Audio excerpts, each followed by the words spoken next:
Sometimes it's subtle, and sometimes it's more obvious, but there's no denying that late fashion designer Alexander McQueen has influenced Game of Thrones costumes more than once. Stay tuned and I'll tell you how.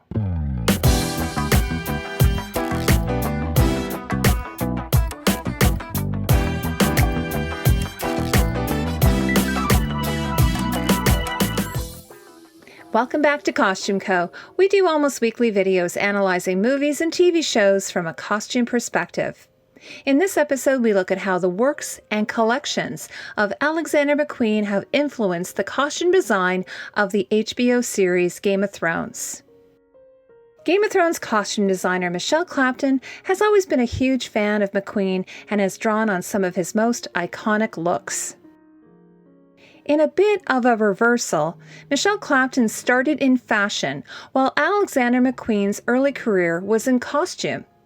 After apprenticing as a tailor in his teens at Savile Row in London, McQueen went on to work as a pattern cutter at Angels and Bermans, London's theatrical costumers.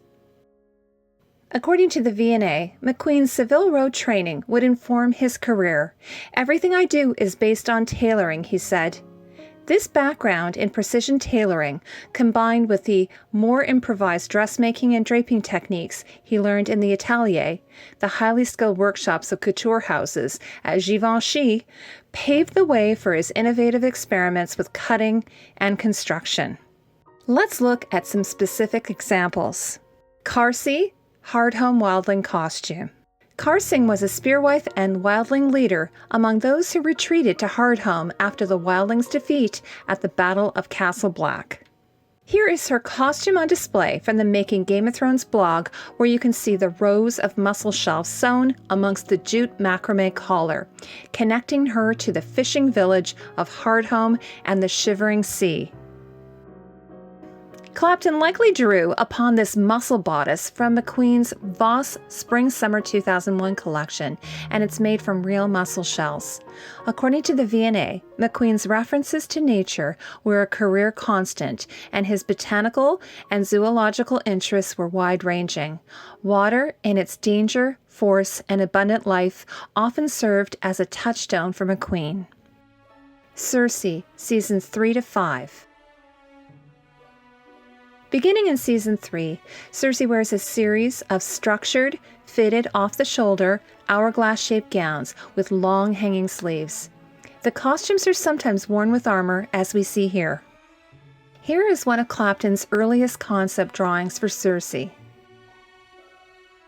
The collar is low in the front and sits above her shoulders at the back. We see this style again in Season 3, the episode Second Sons, at Sansa and Tyrion's wedding. And again for the Purple Wedding. And finally for Tywin's funeral, although the collar isn't as exaggerated.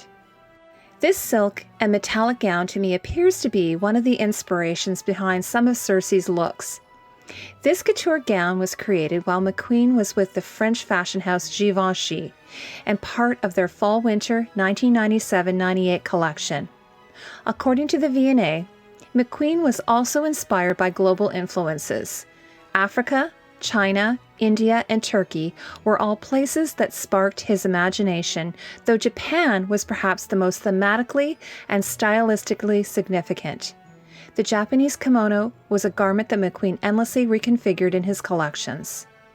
The collar is more pronounced here in this lilac silk dress from McQueen's Spring 2005 ready-to-wear collection. The dress is appliqued with silk and embroidered with silk thread. But it's this bodice and skirt silhouette from McQueen's Spring 2007 ready-to-wear collection that reminds me most of Cersei's gowns. The Guardian referred to this corset jacket as a scooped funnel neck festooned with fresh and silk flowers, and stated that the show notes cited inspirations including Stanley Kubrick's 1975 film Barry Lyndon, European society figure Marchesa Luisa Casati, and the artist Goya. French fashion designer Jean-Paul Gaultier came up with a similar concept a few years earlier in his Ruby Rhod costume design for The Fifth Element. I also think that this pre-fall 2009 mermaid gown with this exaggerated collar has a similar vibe to Cersei. Marjorie, Season 2 Funnel Dress. Love it or hate it, Marjorie's funnel dress from Season 2 is on record as being inspired by Alexander McQueen. In an interview, Clapton said that Marjorie's funnel dress was obviously an homage to the wonderful Alexander McQueen's costume for BJORK. It just felt right that this young, ambitious girl would be experimenting with shapes, honing her style skills, which we now see her employing to great effect. It was a risk, and it divided the audience. Pictured on the left is BJORK's iconic bell dress on display at MoMA. McQueen designed the dress specifically for BJORK's 2004 video, Who Is It? Here are a few pics of the dress before being auctioned off by Carrie Taylor Auctions. According to the auction house, the dress itself is in the shape of a bell, semi-rigid and covered in thousands of tinkling bells in various sizes, all applied by hand.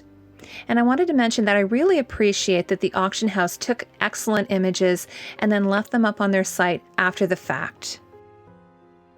You can really see the evolution of this silhouette and how it changed shape, like with this Chinese-inspired ensemble pictured on the left from McQueen's Fall 2001 ready-to-wear collection.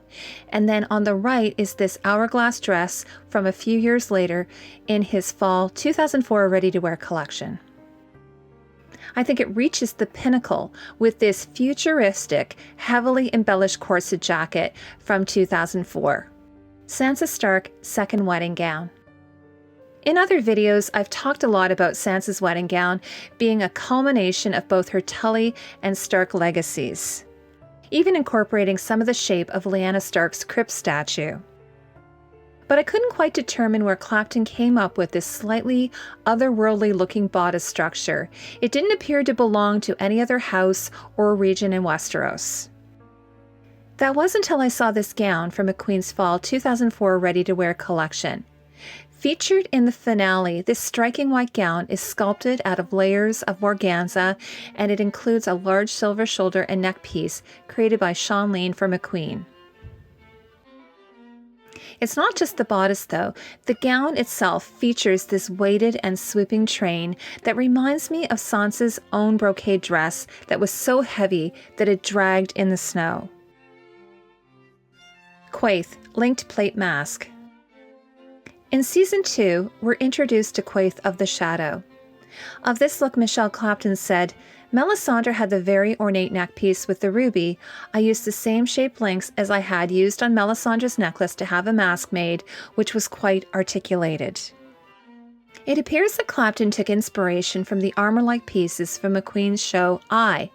According to The Guardian, his Spring-Summer 2000 collection was inspired by the conflict between East and West, Christianity and Islam. From the Metropolitan Museum in New York is a close-up of McQueen's yashmak, looking kind of like medieval mail armor and a coif. It's made from aluminum and red Swarovski crystals. This work was created by jewelry designer Sean Lean for Alexander McQueen. As you can see, the chainmail plates on the left are an extremely close likeness to Quaithe's face mask, pictured on the right from a Game of Thrones exhibit. Cersei, Dragon Pit Summit Gown. In the Season 7 finale, Cersei wears a chainmail-style gown and black overcoat for the Dragon Pit Summit. But it wasn't until she turned around that we spotted this spine detail on the back of the jacket. Here's a studio shot of it from the Making Game of Thrones blog. When I first saw it, it immediately reminded me of the work of alien creature designer H.R. Giger. Then viewer Asen commented that it looked like it might be inspired by this McQueen Spring 1998 ready-to-wear showpiece. According to the V&A, the spine corset is one of the most notable examples of McQueen's collaboration with Sean Lean, which resulted in radical but beautiful jewelry and body sculpture. It also draws on the rich tradition of memento mori, in which skeletons and skulls are incorporated into wearable garments or jewelry to remind the wearer of their own mortality. And then Asen also mentioned that McQueen himself likely was inspired by the works of Giger, having based many of his collections upon other pop culture references. Turns out that McQueen was fascinated with Giger's work when he created the alien shoe for his Spring-Summer 2010 Plato's Atlantis collection. of McQueen's 3D printed and painted resin shoe, the V&A says this shoe's distinctive morphing of human and mechanical forms was inspired by the artwork of H.R. Giger, a member of the special effects team for Ridley Scott's film Alien. Circe, Season 8 gowns. So while we're on the topic of Giger and McQueen, one viewer stated that Circe's metal pauldrons on both of her Season 8 gowns look like trilobites, which are extinct marine arthropods. Trilobites are also the name given to the creature from Prometheus, who share similar characteristics to facehuggers and chestbursters from the alien origin stories.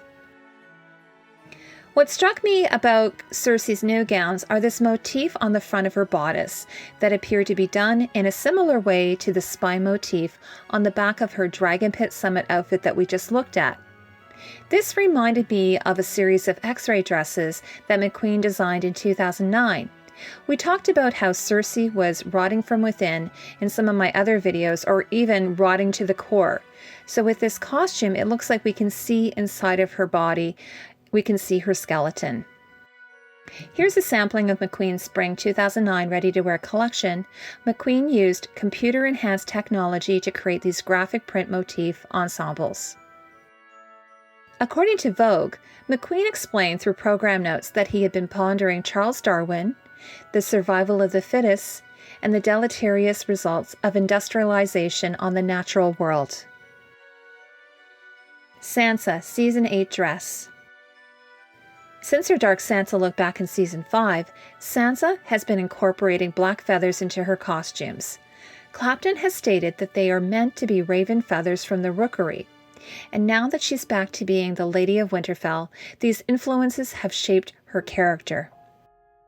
Alexander McQueen often includes animals and birds in his design, and he uses hundreds, if not thousands, of feathers to cover his pieces like scales.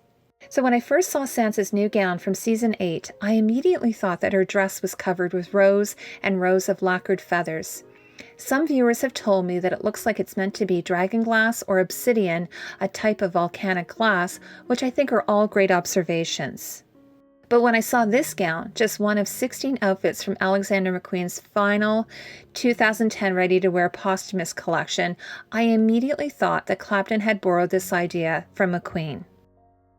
The Guardian states that the coat is tailored from lacquered gold duck feathers and was probably a nod to Grinling gibbons, whose lifelike carvings of feathered birds have long been much marveled at. Sansa and Circe embroidered gowns. Who hasn't marveled at the delicate and sometimes bold work of principal embroidery artist Michelle Carragher? While Carragher has worked on multiple character costumes, it's her whimsical embroidery from the natural world on both Sansa and Circe's costumes that many viewers delight in. While McQueen is well known for his more outrageous looks, it's the finer details, like his beautiful embroidery work, that might be missed unless we examine them more closely. Case in point, this Spring 2005 dress of lilac silk, appliqued with silk and embroidered with silk thread. According to an editorial piece in Heroine, for McQueen, the Japanese floral textiles in these collections spoke about the intermingling of cultures. As a student of history, he was well versed in the impact Japanese textile design had had on the way European textile designers and artists began to look at plants. This other ensemble from Voss, from his Spring-Summer 2001 collection, is a jacket and trouser of pink and gray wool with bird's eye embroidered with silk thread. Heroine states that McQueen used Japanese-style embroidery in both figural and graphic forms with a similar array of lifelike flowers and plants. And if you want to learn more about Lee Alexander McQueen, there's a great documentary about it up on Netflix called McQueen. Thanks for the recommendation, Linda Z.